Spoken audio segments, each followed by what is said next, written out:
أعوذ بالله من الشيطان الرجيم بسم الله الرحمن الرحيم السلام عليكم ورحمة الله تعالى وبركاته الحمد لله الذي هدانا لهذا وما كنا لنهتدي لولا أن هدانا الله أشهد أن لا إله إلا الله وحده لا شريك له وأشهد أن سيدنا ومولانا محمدا عبده ورسوله اللهم صل وسلم وبارك على حبيبنا وقائدنا وقدوتنا سيدنا ومولانا محمد وعلى آله وأصحابه ومن سار على نهجه إلى يوم الدين أما بعد. Hadirin ikhwan dan akhwat yang dimuliakan oleh Allah Subhanahu wa taala. Kembali kita memuji Allah di pagi yang berbahagia ini. Asbahna wa asbahal mulku lillahi walhamdulillahi la syarikalah la ilaha illa huwa wa ilaihi nusyur. Allah masih berikan begitu banyak kenikmatan kepada kita semua. Mudah-mudahan kita selalu senantiasa menjadi hamba-hambanya yang berusaha untuk menjadi hamba yang bersyukur kepada Allah Subhanahu wa taala dengan terus menjalankan kebaikan, ketaatan dengan nikmat yang Allah berikan ini. Salawat dan salam tak lupa kita curah limpahkan kepada qudwah hasanah kita Nabi besar Muhammad sallallahu alaihi wasallam yang pagi ini insyaallah kita akan melanjutkan pembacaan kitab Syama'ilun Nabi sallallahu alaihi wasallam. Mudah-mudahan ini menambah keimanan dan kecintaan kita kepada Nabi sallallahu alaihi wasallam dan tentunya menambah semangat untuk senantiasa berpegang kepada sunnahnya Rasulullah sallallahu alaihi wasallam. Baik. Pagi ini masuk ke bab yang ke-15, ya, yaitu tentang ad-dir'u atau dir'un Nabi sallallahu alaihi wasallam. Dir'u atau ad-dir'u itu artinya adalah baju besi. Bukan bajunya dijahit dari besi plat gitu ya. Tapi ada juga yang modelnya begitu gitu. Ya. Tapi di sini dikatakan kalimat ad-dir'u itu biasanya digunakan untuk baju besi yang terbuat dari cincin besi. Pernah lihat nggak? Jadi cincin besi, maksudnya cincin itu kayak rantai gitu ya, buletan-buletan, lalu disusun, ya, jadilah dia model baju. Yang baju itu akan melindungi dari sabetan pedang, ya. Ini kalau pedang ke situ tuh enggak, ya akan kena besinya dulu, tidak langsung melukai ke dalam. Ya walaupun bisa saja kalau pedangnya lebih kuat, lebih tajam, melukai juga. Ya, konon katanya pedangnya Khalid bin Walid itu pedang yang paling ditakuti. Ya, karena terbuat dari besi baja Damaskus yang mampu menembus baju besi. Kalau pedangnya Khalid bin Walid ditebaskan itu baju besinya sobek, nembus ke dalam. Saking tajamnya pedang beliau. Ya, sampai hari ini belum terpecahkan tuh, maksudnya masih menepati urutan pertama bajanya Damaskus. Cuman yang jadi masalah itu ilmu pengolahan terkait pedang itu mungkin sudah tidak ada. Ya. Mungkin kalau dulu itu turun-temurun.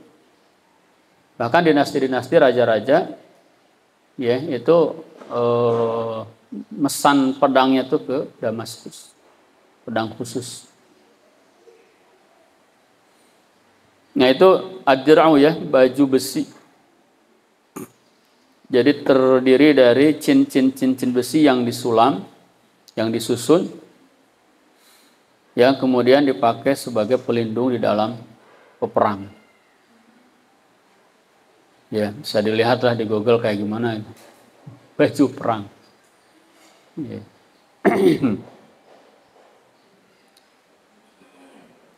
Dan baju perang Nabi itu banyak. Ada beberapa baju perang Nabi yang disebutkan oleh. Jadi Al-Imam At-Tirmidzi nanti di sini hanya menyebutkan beberapa hadis saja terkait dengan baju perangnya Nabi. 2 hadis malah di sini disebutkan. Ya. Dan itu pun lebih kepada bahwasanya Nabi Shallallahu Alaihi Wasallam pernah atau memakai baju perang, dan pernah ketika dalam satu perang itu Nabi pakai baju perangnya itu sampai 2. Ya. Nah rinciannya ada di dalam kitab yang lain, ya ada di dalam kitab Zadul Ma'ad. Itu disebutkan bahwa baju besi Rasul Shallallahu Alaihi Wasallam itu ada banyak.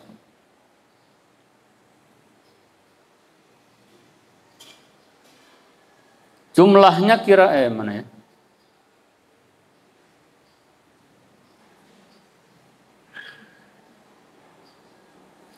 Beliau memiliki 7 baju besi. Nah ini.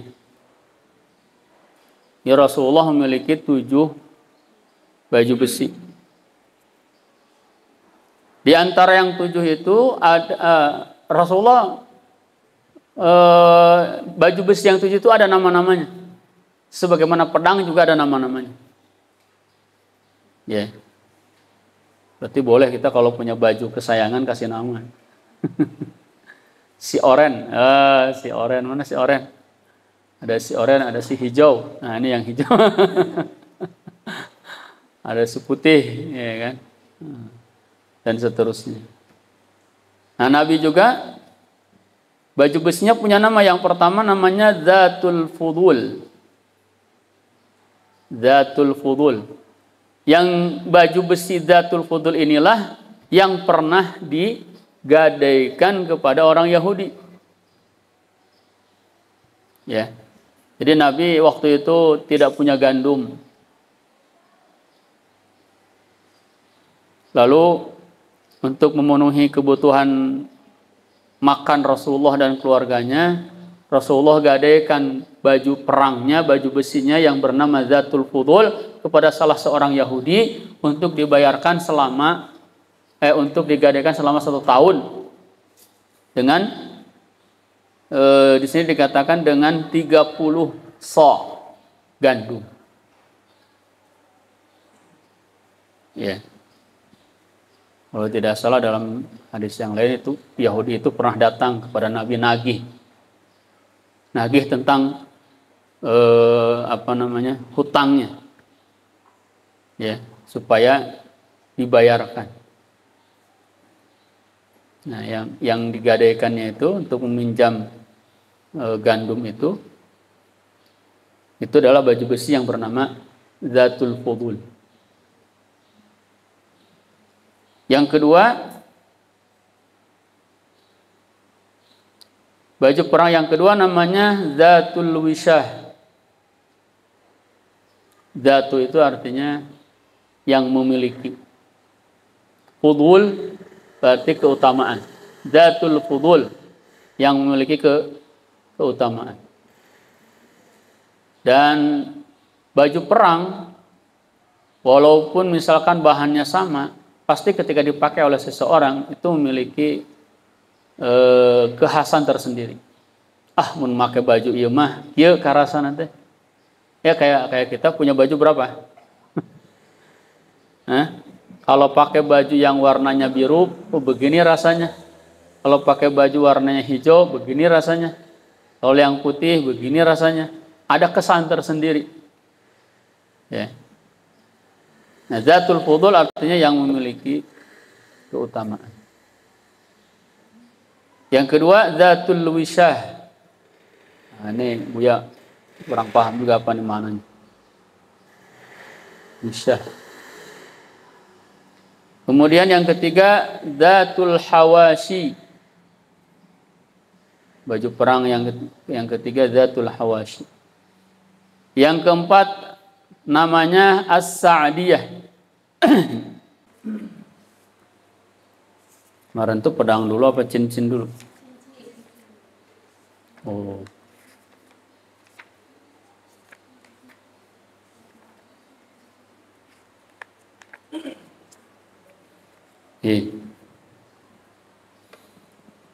Pedang Nabi itu yang pertama bernama Rasu atau Rasu.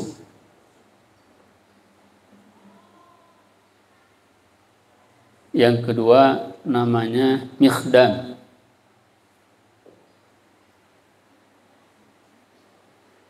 Yang ketiga namanya Dzulfiqar.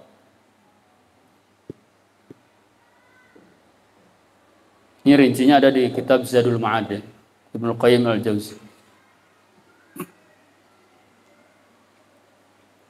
Yang keempat Qadib. Qaf alif dha ba Qadib. Yang kelima Hatfun. Ha ta fa hatfun. Kemudian yang keenam Al-Battar. Nah tadi kalau nama baju besinya Al-Batar, itu sama. Nama pedangnya Al-Battar. Yang ketujuh, Al-Battar itu yang penuh amarah. Apa ya? Yang menyala api gitu. Penuh amarah. Al-Qal'i yang ketujuh. Qal'i. Yang kedelapan Al-Ma'thur. Yang kesembilan Al-Fujjar. Nah, itu nama pedang Rasulullah sallallahu alaihi wasallam. Baju besinya yang pertama apa? Dzatul Fudul. Yang kedua Dzatul Wishah. Yang ketiga Dzatul Hawashi. Yang keempat As-Sa'diyah. Yang kelima Fidah. Yang keenam Al-Batra. Dan yang ketujuh Al-Khidnaq. Itu nama-nama baju atau dir'un Nabi sallallahu alaihi wasallam.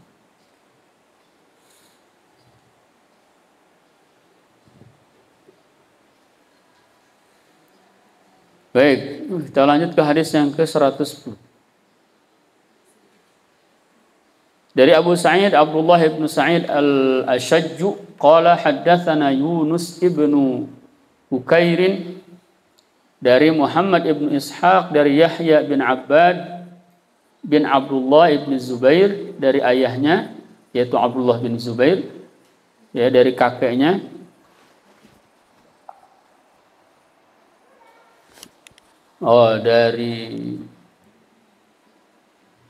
dari Abbad bin Abdullah bin Zubair, dari bapaknya yaitu Abdullah, dari kakeknya yaitu Zubair. Dari Zubair ibn Awam qala kana 'ala Nabi sallallahu alaihi wasallam yauma Uhudin dir'ani. Bahwasanya Rasulullah sallallahu alaihi wasallam ketika perang Uhud beliau memakai dir'an, memakai dua baju besi. Ini menunjukkan sikap tawakal kepada Allah Subhanahu wa taala. Atau ini menunjukkan sikap tawakal yang benar. Jadi tawakal yang benar itu ya menyerahkan diri kepada Allah, ya kan, menggantungkan segala sesuatunya kepada Allah, hatinya muta'alliqun billahi subhanahu wa ta'ala, ya, hatinya bergantung kepada Allah, tidak bergantung kepada selain Allah. Tapi di sisi lain tetap dia al-akhdhu bil asbab, tetap dia mengambil usaha-usaha untuk untuk keselamatan. Misalnya kalau Nabi di sini dalam perang itu, apakah Nabi tidak percaya, tidak yakin kepada Allah? Enggak. Ya. Dengan memakai bajunya sampai 2 lapis, enggak juga. Ya. Artinya hati Nabi tetap terpaut kepada Allah Subhanahu wa taala, tidak bergantung kepada baju besi gitu. Baju besi itu hanya usaha manusiawinya saja. Ya. Sebagai al-akhdhu bil asbabnya. Makanya Nabi waktu itu pakai 2 baju besi, bagian dari kesempurnaan tawakal kepada Allah Subhanahu wa taala. Jadi kalau besok misalkan ada ujian kuliah, ujian semester, ujian apa gitu ya. Orang mah tawakal we, tapi bari sare teu diajar. Itu namanya bukan tawakal. Ya, tawakal itu yang menjadi kemampuan kita dimaksimalkan, dihabiskan. Ya, kemampuan kita bisa belajar malam itu, bisa menghafal sampai jam 2 sampai jam 3. Ya. Tuntaskan itu. Sisa yang di luar kemampuan kita, itu yang kita serahkan kepada Allah gitu. Ya. Tapi tetap sejatinya kita tidak bersandar kepada usaha kita. Tapi kita bersandar kepada Allah Subhanahu wa taala. Ya, Nabi sampai pakai 2 baju besi di dalam perang Uhud. Fanahadha ila sakhrati falam yastati'. Ketika itu Nabi ingin duduk di atas sakhrah. Sakhrah itu batu besar. Falam yastati', tapi Nabi nggak bisa. Ada 2 kemungkinan. Kemungkinan yang pertama karena baju besinya double. Itu bisa berapa kilo tuh ya? Baju besi itu. Ada 5 kilo mungkin ya. Ya. Kan sampai sini kalau nggak salah. Ada juga yang sampai sini. Dari leher bawah. Dia melindungi organ-organ yang penting. Ya, nanti bagian kepala ada lagi. Ya. Itu cukup berat. Paling kalau 2 mungkin bisa kalau 10 kilo bisa 20 kilo. Ya.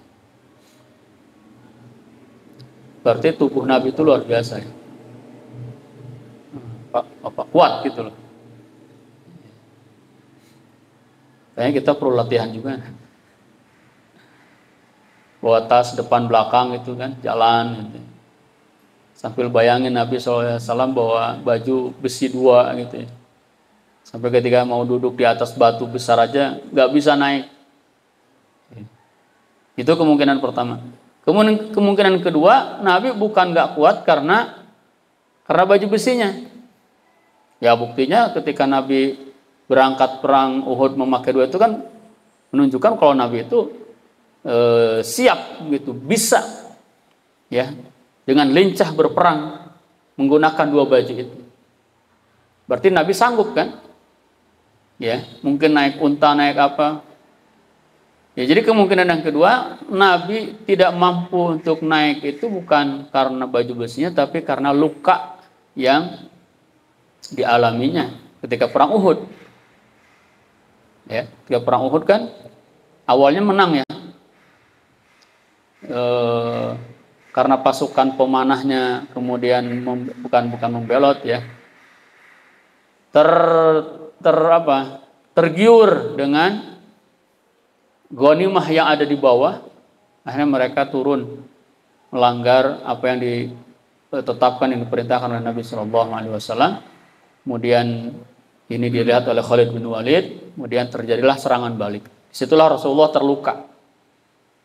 Ya, kalau nggak salah sampai giginya copot, beberapa bagian juga terluka dan seterusnya. Dia keluar darah banyak, ya, sehingga membuat beliau mungkin kekurangan tenaga. Fa'aq'ada Talhata tahtahu. Maka kemudian Talhah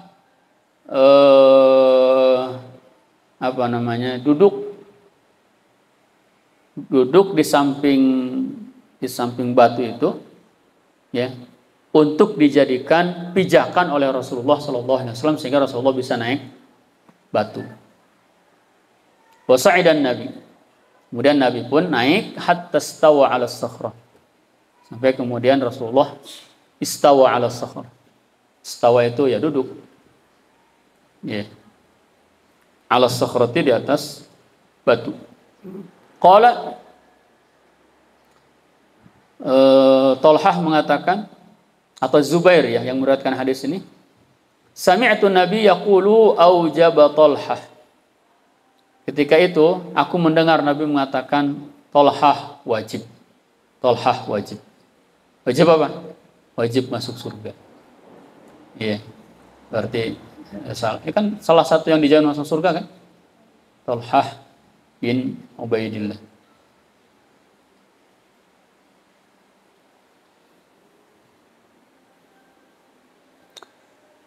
Nah, ikhwan dan akhwat yang dimuliakan oleh Allah Subhanahu wa taala, ini keterangan yang pertama. Konon Nabi Shallallahu alaihi wasallam di dalam perang Uhud ini menggunakan Dhatul Fudul dan baju besi yang bernama fidah. Ya, fidatun. Dhatul Fudul dan fidatun.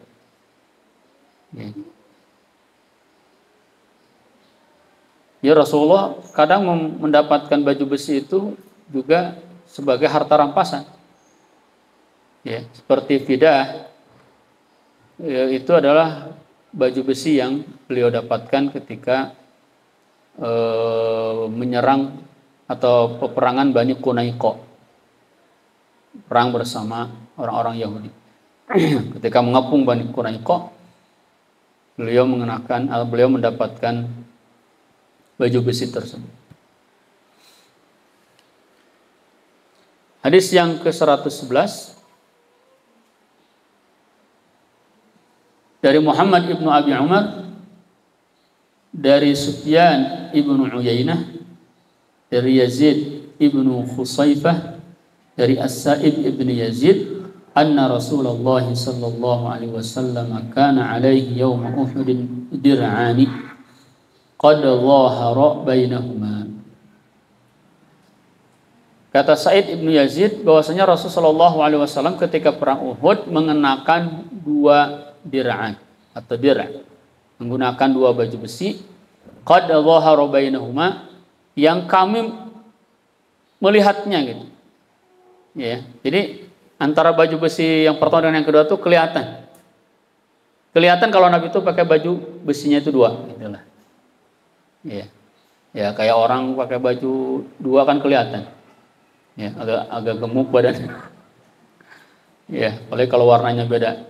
Ya, yang dalam warnanya merah, yang warnanya putih. Dia pakai baju dua nih. Ya. Apalagi baju besi. Ya, walaupun ada terdiri dari anyaman-anyaman buletan-buletan besi, tapi kelihatan kalau Nabi itu memakai dua baju besi. Nah, hadis ini menguatkan hadis yang sebelumnya. Itu yang dimuat oleh Al-Imam At-Tirmidzi. Ya, hanya dua hadis ini terkait dengan baju besinya Rasulullah Shallallahu Alaihi Wasallam. Kalau sekarang baju besi udah terus berkembang ya. Sekarang bentuknya rompi anti peluru, ya. Bahkan bahannya juga udah semakin ringan. Ya, kalau dulu mah besi gitu ya. Ada juga baju perang tuh besi flat gitu ya, yang ditempelkan di depan, tempelkan belakang, lalu ditali gitu ya. Ya. Rompi anti peluru juga gitu. Dulu mah flat, sekarang mah sudah semakin berkembang, bahannya semakin ringan. Ya tentu semakin mahal.